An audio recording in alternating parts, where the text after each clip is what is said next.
Hi friends, welcome to the new video of Bank Tutorials. Today we will discuss on gold, a very favorite subject for all of you.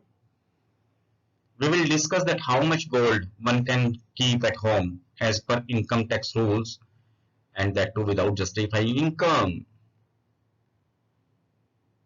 Means there are certain values which has been described by the income tax rules, and if you have these values below the thresholds, no one is going to ask you questions related to that.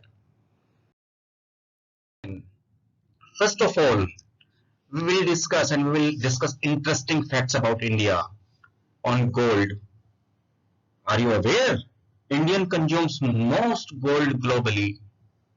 That's why it is being said that India has a large pool of gold. You will also be glad to know that real estate and gold comprises almost two-thirds of Indian household savings. What does it mean? Indians have two-thirds of their savings only in real estate and gold. And for Indians, gold is not only an investment, but gold is above that as well. You also knows that it has found a significant place in Indian homes. That's why all married ladies actually tries to accumulate more gold. They want to have as much gold as possible. Now we will come on the main subject, that how one can keep and how much one can keep without income tax status.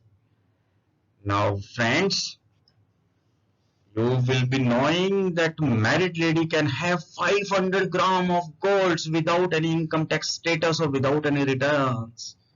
But for unmarried lady, this income tax limits actually goes down to half. She only can have 250 grams of gold.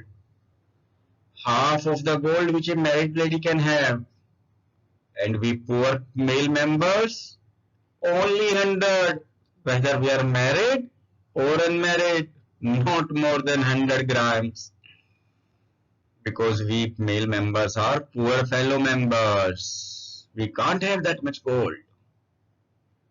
But it is interesting facts. If you keep that kind of golds in your home, then no one will ask you the questions.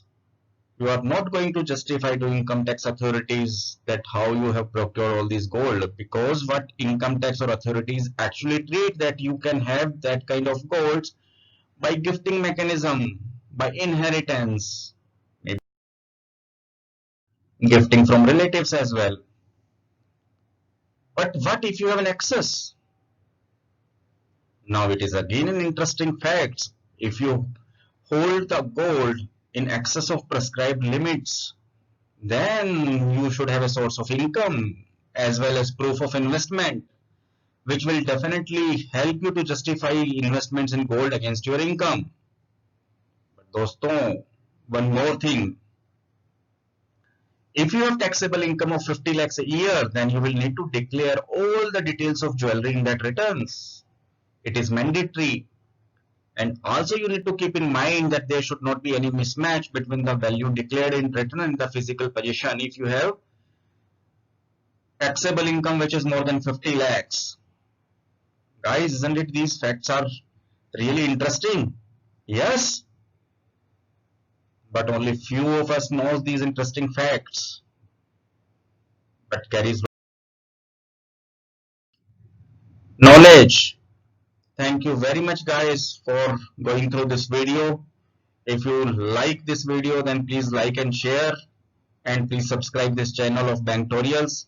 We will be keep on coming with the interesting facts and figures, and also very knowledgeable videos on banks, bank tutorials, banking knowledge, investments, etc. Thank you guys for watching this video. Thank you very much. Have a nice day. Bye bye.